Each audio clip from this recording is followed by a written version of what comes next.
Lutte contre la fièvre Ebola. Les activités du comité de veille lancées par le Premier ministre.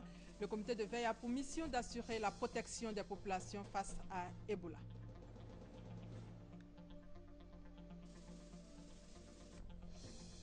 Et vous l'avez sans doute constaté sur nos routes, ces plaques d'immatriculation non réglementaires, ces plaques sont désormais interdites.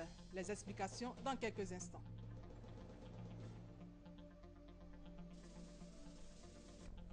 Et puis hors de nos frontières, en Afrique du Sud, Oscar Pistorius, reconnu coupable d'homicide involontaire. Il est 13 h à Abidjan. Bienvenue à tous et ravi de vous retrouver. On ouvre directement ce journal par ce communiqué. Le président de la République a procédé ce jour à la nomination de 2 secrétaires généraux adjoints de la présidence de la République. Sont nommés secrétaires généraux adjoints de la présidence de la République avec rang protocolaire de ministre, M. Philippe Serré-Eiffel, ingénieur civil des ponts et chaussées, M. Thierry Tano, économiste, expert comptable. Fait à Abidjan le 12 septembre 2014, communiqué signé Amadougon Koulibaly.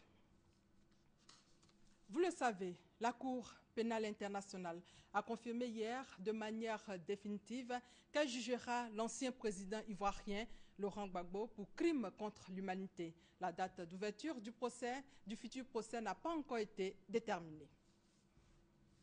Parlons santé avec cette actualité relative au virus Ebola.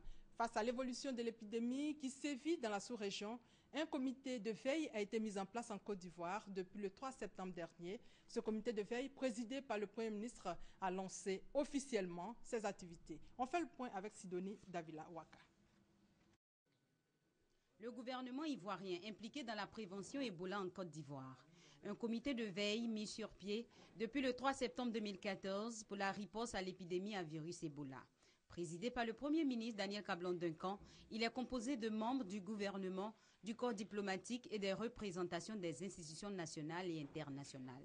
Une première réunion s'est tenue en vue de lancer les activités de ce comité. Le président de la République, son Excellence M. Alassane Ouattara, ayant pleine conscience de la gravité de l'épidémie de virus Ebola, a présidé personnellement une réunion extraordinaire du Conseil national de sécurité, le lundi 1er septembre 2014, à l'issue de laquelle a été mis en place un comité de veille dont le décret a été adopté en Conseil des ministres le 3 septembre 2014. Le comité de veille est l'organe politique et décisionnel chargé de garantir la sécurité et la protection des populations face à l'épidémie de la maladie à virus Ebola, de définir les orientations stratégiques et politiques de la riposte à l'épidémie, d'assurer la surveillance continue de l'évolution de l'épidémie au plan national et international. Sensible aux efforts déployés par le gouvernement et en appui à son action, le groupe Web Fontaine a offert un lot d'équipements techniques servant à la lutte contre le virus Ebola et du matériel roulant, à savoir des véhicules double cabine, le tout d'une valeur de près de 200 millions de francs CFA. Et à cela, il faut ajouter un chèque de 200 millions de francs CFA. Et puis, la Fédération nationale des confréries d'Ozo de Côte d'Ivoire ne veut pas rester en marge de la lutte contre la fièvre à virus Ebola. Elle vient de mener une campagne de sensibilisation en direction de ses membres à Soubré. Thérèse Tapéoboué. C'est la place d'Envahi de Soubré qui a abrité cette cérémonie de campagne de sensibilisation sur les mesures préventives de lutte contre la fièvre à virus Ebola. Une campagne initiée par la Fédération nationale des confréries d'Ozo de Côte d'Ivoire, FENACODOSI. Le président de la fédération a donné le ton de la sensibilisation. Il n'a pas serré les mains de ses confrères comme d'habitude. À travers ce geste, Dosso Sori a tenu à démontrer son attachement au respect des mesures de prévention contre la fièvre à virus Ebola prises par le gouvernement. Quant au directeur de projet et de formation de la FENACODOSI, Charles Damoué, il a exhorté les Dozo à ne plus pratiquer la chasse ni toucher les animaux morts, car le Dozo ne doit pas être une porte d'entrée de cette maladie. En outre, le Dozo ne doit pas faire des accolades ni compter sur les amulettes pour contrer la maladie. Charles Damoué a fait une démonstration pratique du lavage des mains et a demandé à ses confrères d'avoir l'habitude de ces pratiques à tout moment. Sortie des toilettes, retour des champs, retour des balades, avant de manger. Cette sensibilisation entreprise par la FENACODOSI a été appréciée par ses membres. La Côte d'Ivoire, bien qu'épargnée jusqu'à ce jour de la fièvre hémorragique à virus Ebola, les campagnes de sensibilisation se poursuivent sur le terrain. C'est d'ailleurs pour cette raison que Mabry Solange, épouse du président de l'UDPCI, mène une tournée de sensibilisation dans plusieurs régions de la Côte d'Ivoire. Les détails avec Mamadou Kwasi. Diasson, village acquié, situé dans la sous-préfecture d'Anépé, dans le département d'Azopé, milite pour son épanouissement et son développement. Les femmes de ce village veulent jouer les premiers rôles dans ce processus de développement. Depuis 2011, elles se sont inscrites dans une nouvelle dynamique, celle de la cohésion, de la paix, de la solidarité et de l'unité. Des initiatives qui ont permis la mise sur pied de l'Association des femmes solidaires de Diasson, comprenant des femmes d'appartenance sociale, religieuse et politique différentes. L'association œuvre pour l'autonomie financière et la promotion de la femme. Marraine de la cérémonie, Solange Mabry félicite les femmes de Diasson pour leur engagement en faveur de la paix et du développement. L'épouse du président de l'UDPCI, Albert Mabry Touakeuse, exhorte les femmes à adhérer au projet de soutien des femmes, dont celui de la première dame Dominique Ouattara, le FAFSI. N'attendons pas tout de l'État. Ce n'est pas à vous, peuple acquier, que j'apprendrai cela. Les instruments de financement de vos activités existent et continuent de se mettre en place. Orientez-vous vers toutes ces structures pour vous accompagner dans vos initiatives. Solange Mabry a saisi l'occasion pour sensibiliser la population sur les risques de la fièvre hémorragique à virus Ebola. Pendant 2 heures, elle a parlé des conséquences et des dispositions à prendre pour éviter cette maladie qui a fait plus de 2000 morts. Je vous invite à observer scrupuleusement les instructions du gouvernement en la matière. Arrêtons de chasser, manipuler et manger la viande de brousse. Évitons de nous serrer les mains. Les contacts avec les animaux et les corps, le temps que la maladie soit circonscrite. Plusieurs dons ont été faits à la population pour continuer les campagnes de sensibilisation sur la fièvre à hémorragique Ebola et pour le développement des Diasson. Et puis l'épidémie d'Ebola qui frappe l'Afrique de l'Ouest progresse dans le nord-ouest de la République démocratique du Congo. Le dernier bilan fait état de 37 décès. En Guinée, les autorités sanitaires ont annoncé le lancement d'un nouveau plan d'urgence sanitaire accéléré. Et pour être complet sur le sujet, Cuba va déployer 165 docteurs et infirmiers en Sierra Leone pendant 6 mois pour aider les autorités de ce pays à lutter contre l'épidémie d'Ebola. On change de sujet pour dire que sur nos routes, vous avez sans doute constaté des plaques d'immatriculation non réglementaires. Par exemple, CH, WW, Star X. Ce sont là les inscriptions qu'on observe depuis un certain temps sur les plaques d'engins roulants en Côte d'Ivoire.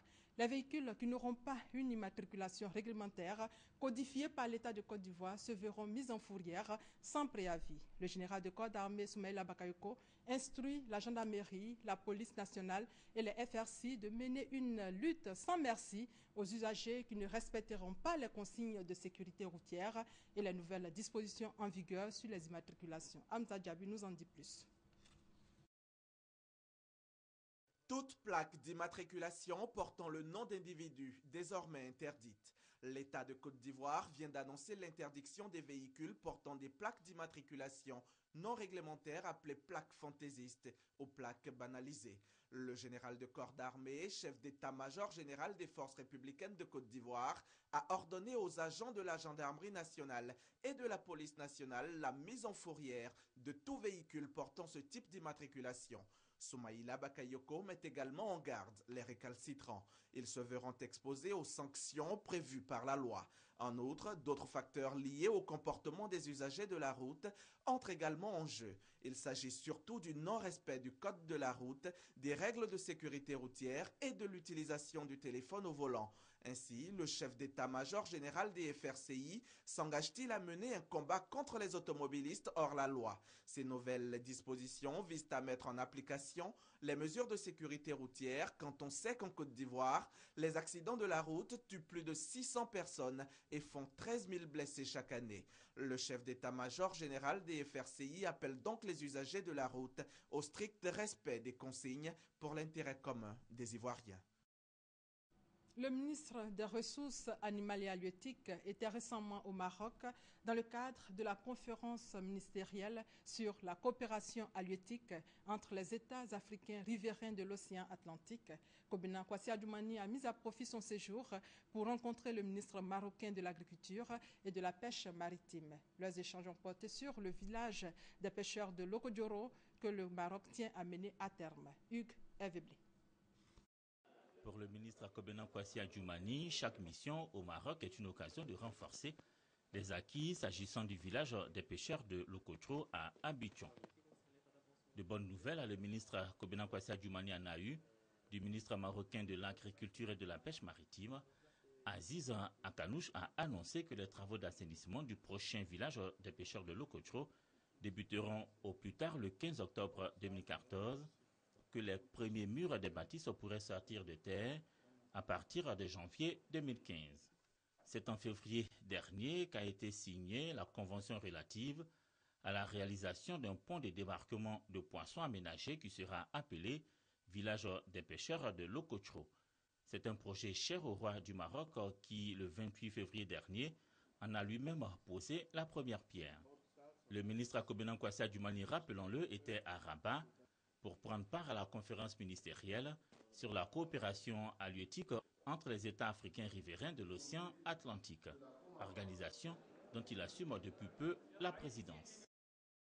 À Zuenoula, l'Association nationale des producteurs de cajou de Côte d'Ivoire a organisé une journée du producteur de cajou, thème choisi, état de la conformité des sociétés coopératives de la Maraoué et le bilan de la campagne cajou 2014. Le but est clair, recenser les difficultés rencontrées dans la filière afin de les résoudre. Honorine Ingori pour plus de détails.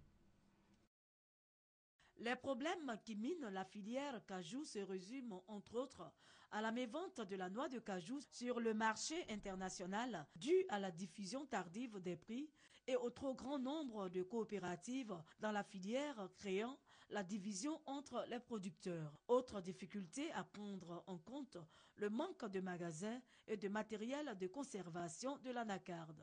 C'est donc pour résoudre tous ces problèmes que l'Association nationale des producteurs de cajou de Côte d'Ivoire a initié cette rencontre entre producteurs et direction générale du Conseil coton et anacarde à Zuenoula. Au cours des échanges, le directeur général du Conseil coton et anacarde, Malami Sanogo, a assuré aux producteurs que la réforme de la filière de la noix de cajou se fera sur une longue durée. Malami Sanogo a fait savoir que la commercialisation de la noix de cajou se fera désormais dans des magasins qui seront mis en place dans les différentes régions de la Côte d'Ivoire. Il a également invité les producteurs à commercialiser rapidement la noix de cajou, qui est un produit spéculatif sur le marché. Quant au président du conseil d'administration de l'Association nationale des producteurs de cajou, Dagrou Djedje, il a demandé aux producteurs de se regrouper en sociétés coopératives en vue de mieux vendre leurs produits. Et ici à Abidjan, plusieurs tonnes de bois frauduleux issus du sciage à façon viennent d'être saisies par les services techniques des eaux et forêts. Le trafiquant a été mis aux arrêts et sera déféré devant les juridictions compétentes. On fait le point avec Thérèse Sapéouboué. C'est dans un entrepôt banalisé situé à Koumassi Campement que la marchandise frauduleuse a été saisie. Ces bois frauduleux stockés dans cet entrepôt étaient vendus par petites quantités. Estimé à un peu plus de 10 tonnes, ce chargement de bois issu du sciage à façon est composé de badi, de framiré, d'iroko, des essences nobles en voie de disparition. Selon le chef de cette unité, commandant Konaté Bassimori, cette procédure marque le démarrage de la phase de répression contre les trafiquants, opérant dans la filière bois en application des infractions contenues dans le nouveau code forestier qui vient d'être promulgué par le président de la République. Cette saisie est un signal fort lancé à l'endroit de tous ceux qui exercent dans le domaine du bois. Le président de la République a signé un important décret pour mettre fin au sciage à façon. Dans la même foulée, le ministre des Eaux et Forêts nous a donné des instructions fermes pour traquer toutes les brebis galeuses. Et nous nous inscrivons dans ce processus. Sur la base du nouveau code forestier, l'administration forestière a ainsi décidé de traquer tous les revendeurs de bois qui, derrière leurs marchandises légales, se livrent à un important trafic de bois issu du sciage à façon. Et la brigade de lutte contre la fraude et la piraterie, en collaboration avec le Bureau ivoirien du droit d'auteur, Burida, a mené des opérations de grande envergure dans les différentes communes d'Abidjan. Objectif, mettre hors d'état de nuire les vendeurs et graveurs de CD contrefaits. Au cours de cette opération qui a duré 2 semaines, 26 personnes ont été interpellées et plus de 15 000 supports CD saisis. Nous Sangaré et Serge Kolia. Descente musclée des agents de la brigade culturelle dans les communes de Koumassi, Yopougon, Adiamé et Abobo. Leur cible, les vendeurs et graveurs de supports DVD et CD piratés. Cette action vise à mettre hors d'état de nuire ces commerçants d'œuvres contrefaites appelés pirates.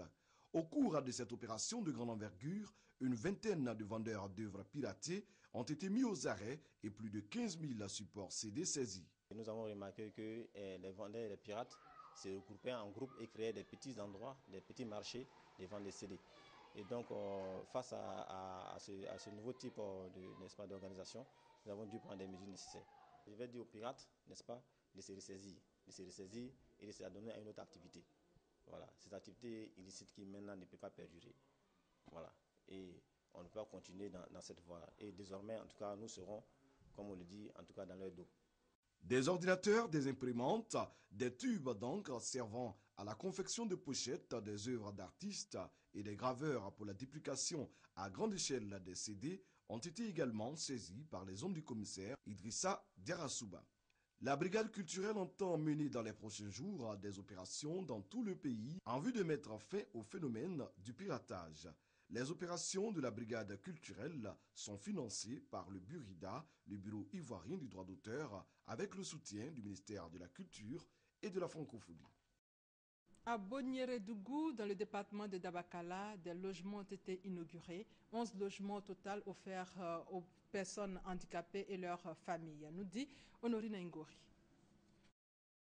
Ce sont 35 logements, en plus des 11 offerts aux personnes handicapées et leurs familles dans la commune de Boniérédougou, dans le département de Dabakala, qui ont été construits par l'ONG Habitat for Humanity durant l'exercice 2013-2014. Ce projet a été financé par la Fondation Lions Club. L'objectif est d'améliorer le cadre de vie des handicapés. Ce sont des logements de 3 pièces avec des toilettes en annexe. Le coût unitaire de chaque logement, qui s'élève à 1 800 000 francs CFA, permettra à terme aux handicapés bénéficiaires et leurs familles de se loger décemment. Philippe Gérard Yedes, le président du conseil d'administration du Lions Club Abidjan-Kalao, a traduit sa reconnaissance à tous ceux qui ont contribué à la réussite de ce projet, notamment l'ONG Habitat for Humanity, son partenaire technique. Le sous-préfet de Boniérédougou, Ato Seka, représentant le préfet de Dabakala, a aussi exprimé sa gratitude à la société de construction de logements et au Lions Club pour toutes leurs actions sociales en faveur des populations de Boniérédougou. Un appel a été lancé en direction des cadres et des populations à s'approprier ce projet afin de pouvoir construire des logements à moindre coût. C'est avec beaucoup de joie que les bénéficiaires ont reçu des mains des autorités locales les clés de leur nouvelle maison. Cette remise de matériel et d'équipement à plus de 18 000 jeunes par l'unité de coordination des programmes emploi, c'est dans le cadre du projet de contrat de désendettement et de développement. Reportage Godefroy Okambawa et Serge Gongoumé. Les jeunes désœuvrés de Côte d'Ivoire quittent le monde du chômage. Des centaines de lots d'équipements et de matériel pour des travaux à haute intensité de main-d'œuvre leur ont été remis. Un acte qui s'inscrit dans le cadre du projet Contrat de désendettement et de développement. Un projet piloté par la coordination des programmes emploi jeunes dont l'objectif est de réduire le taux de chômage et d'améliorer l'employabilité des jeunes. Ce projet nous permettra de toucher 18 500 jeunes. Donc la cérémonie de ce jour visait à lancer un des volets ce grand projet CDD Emploi, c'est donc du volet TIMO qui va concerner 4096 jeunes dans 32 localités. Le ministre d'État, ministre de l'Emploi, des Affaires sociales et de la formation professionnelle invite les jeunes à plus de rigueur dans le travail afin de contribuer au développement de la Côte d'Ivoire. C'est l'ensemble du territoire qui est concerné, c'est pour ça que je voulais vraiment, encore une fois, vous interpeller pour ne pas qu'ils oublient, je dis bien pour ne pas qu'ils oublient, qu'aujourd'hui le gouvernement ira dans les différentes régions, dans les différentes localités pour leur apporter des débuts de solutions, parce que c'est de cela qu'il s'agit. Le président de la République l'a souvent rappelé, il mettra tout en œuvre pour que le million d'emplois qu'il a promis au cours de son mandat puisse être réalisé. Ce projet qui démarre à Yopougon concerne les jeunes de toutes les communes du pays. Il est financé à hauteur de 7 milliards de francs CFA par le gouvernement français. Les femmes de Béomi sensibilisées sur le fonds d'appui aux femmes de Côte d'Ivoire, le FAFSI, il faut le rappeler, est un projet initié par la première dame Dominique Ouattara. Pour sa deuxième phase de financement dans le département de Béomi, ce sont 20 millions de francs CFA qui seront mis à la disposition des femmes en vue de leur permettre de créer des activités génératrices de revenus. Reportage Ouattara Walter, commentaire Charles Tatou. Le fonds d'appui aux femmes de Côte d'Ivoire est à sa deuxième phase de mise en œuvre à Béomi. Pour sa réussite, les cadres de la région s'impliquent dans la sensibilisation des femmes. L'exemple de Sidi Touré, chef de cabinet du président de la République qui souhaite l'autonomie financière des femmes de sa localité. Il les a invités à adhérer massivement au FAFSI. Sur l'ancienne opération de 5 millions, il y a eu 75 femmes seulement qui ont pu bénéficier. Par rapport au projet à venir, il y a 655 qui sont inscrites. Et cette opération qui a regroupé tous les leaders d'associations au niveau féminin permettra d'élargir le nombre. La mairie de Béomi a servi de cadre à la rencontre de sensibilisation et d'échange entre les femmes et les responsables du FAFSI. Cette rencontre a permis d'expliquer le mode d'accès à ce fonds. Le FAFSI est un projet initié par la première dame Dominique Ouattara. Il est octroyé aux femmes sous forme de prêts à très faible taux de remboursement. Les femmes âgées de 21 ans et plus et les groupements de femmes ivoiriennes peuvent en bénéficier. Le crédit individuel alloué se situe entre 30 000 et 200 000 francs CFA. À Béomi, pour cette deuxième phase de financement, ce sont 20 millions de francs CFA qui vont être mis à la disposition des femmes. Si la demande est plus grande, nous augmenterons les fonds automatiquement parce que l'objectif de Madame la Première Dame, c'est de faire en sorte que chaque ménage puisse bénéficier de ce fonds. Je vais en parler à mes membres, elles seront très heureuses de savoir qu'on peut nous aider à améliorer nos récoltes. Nous tendons tous vers l'émergence. L'autonomisation de la femme est un pan essentiel pour cette émergence. Créé en 2012, le Fonds d'appui aux femmes de Côte d'Ivoire, FAFSI, répond à la promesse faite par le président de la République, celle d'apporter assistance aux femmes de Côte d'Ivoire. Loviguier est un gros village de 4000 âmes situé à 15 km d'Agboville. Les populations de ce village sont préoccupées par le développement de leur localité. Elles se sont retrouvées pour réfléchir ensemble au plan stratégique de développement de leur région. On fait le point avec Chantal Eouma à Kandan. Les jeunes de la sous-préfecture de Loviguier, dans le département d'Agboville, dans la région de la Nibi-Tiassa, en phase avec le président Alassane Ouattara pour sa politique de l'émergence de la Côte d'Ivoire à l'horizon 2020. Ces jeunes ont donc décidé de réfléchir au développement de leur localité. Une journée dite « Journée de la promotion des actions du président de la République » a été organisée. Pierre Biti-Kokora, parrain de cette journée, a encouragé les populations de Loviguier à prôner l'entente et la cohésion sociale. Il a indiqué que seule l'union peut conduire au développement durable de leur localité. Il ne faut pas qu'on se trompe cette fois-ci. Ce qui a été fait dans les 3 ans là, c'est ce que les autres font en 10-15 ans. Pendant des années, on est resté là. On n'a rien eu. Parce qu'on veut faire la révolution. Voilà un homme qui est venu. Il veut travailler. Il sait travailler. Faisons en sorte qu'il puisse continuer son travail jusqu'au bout. Et qu'en particulier, il passe ce que nous voulons qu'il passe dans notre région. Pour le chef du village de Loviguier, Théodore Assoma, cette journée est une occasion de partager les difficultés rencontrées dans le village, notamment le manque d'eau potable dans le canton et la dégradation très avancée des routes. Le chef du village a par ailleurs indiqué que les populations de Loviguié sont disposées à prendre une part active dans la réélection du président Alassane Ouattara en 2015. Hors de nos frontières, en Afrique du Sud, et c'est en image, Oscar Pistorius, dont le procès a tenu l'Afrique du Sud en haleine depuis 6 mois, a été condamné pour homicide involontaire ce matin pour avoir abattu sa petite amie en 2013, un verdict passible de prison, alors que la juge avait décidé la veille de ne pas retenir la préméditation et le meurtre contre le champion paralympique, suscitant de nombreuses critiques. Elle a déclaré ce vendredi matin Oscar Pistorius coupable d'homicide involontaire par négligence. Une autre audience est prévue le 13 octobre prochain pour débattre de la peine. Et puis Barack Obama a enfin dévoilé son plan. Il s'est dit prêt à frapper l'État islamique en Syrie et à étendre les raids menés en Irak depuis 1 mois, promettant de détruire le groupe djihadiste ultra-radical. Et c'était à la veille du 13e anniversaire des attentats du 11 septembre. Le projet de la... Déroulé sur la façade de la chaîne ABC en plein centre de New York, ou s'étalant à la une des grands quotidiens américains, la stratégie de Barack Obama contre les djihadistes de l'État islamique est désormais connue et inclut officiellement la Syrie. À la veille de la date symbolique du 11 septembre, l'intervention du président sur la ligne à suivre contre ceux qui ont égorgé 2 journalistes américains avait été précédée d'une réunion du Conseil national de sécurité. Des photos de cette réunion, rappelant celle lors de l'opération contre Ben Laden, ont même été diffusées pour accréditer l'idée d'une opération antiterroriste et non d'une guerre comme en Afghanistan ou en Irak. Dans un discours d'1 quart d'heure, Barack Obama a rappelé le rôle de première puissance mondiale des États-Unis et réaffirmé ses capacités à combattre, affaiblir et détruire l'État islamique. J'avais dit clairement que nous pourchasserons les terroristes où qu'ils se trouvent. Cela signifie que nous n'hésiterons pas à mener des actions contre l'EI en Syrie comme en Irak. C'est un principe central de ma présidence. Si vous menacez l'Amérique, vous ne trouverez aucun refuge. À la recherche d'une large coalition internationale, Barack Obama bénéficie d'ores et déjà du soutien des 2 tiers des Américains. Je pense qu'il devrait être en train de bombarder la Syrie maintenant. Nous avançons en Irak, mais on devrait le faire aussi en Syrie parce que c'est là qu'ils sont basés.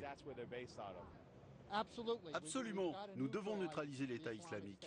C'est une énorme menace pour le monde et la sécurité dans le monde. Le président, qui n'a donné aucune indication de calendrier pour ces frappes, a également demandé plus de moyens au Congrès pour entraîner et équiper les rebelles syriens ralliés à ce combat. Le projet de la route de l'esclave est une initiative de l'UNESCO lancée officiellement en 1994 au Bénin.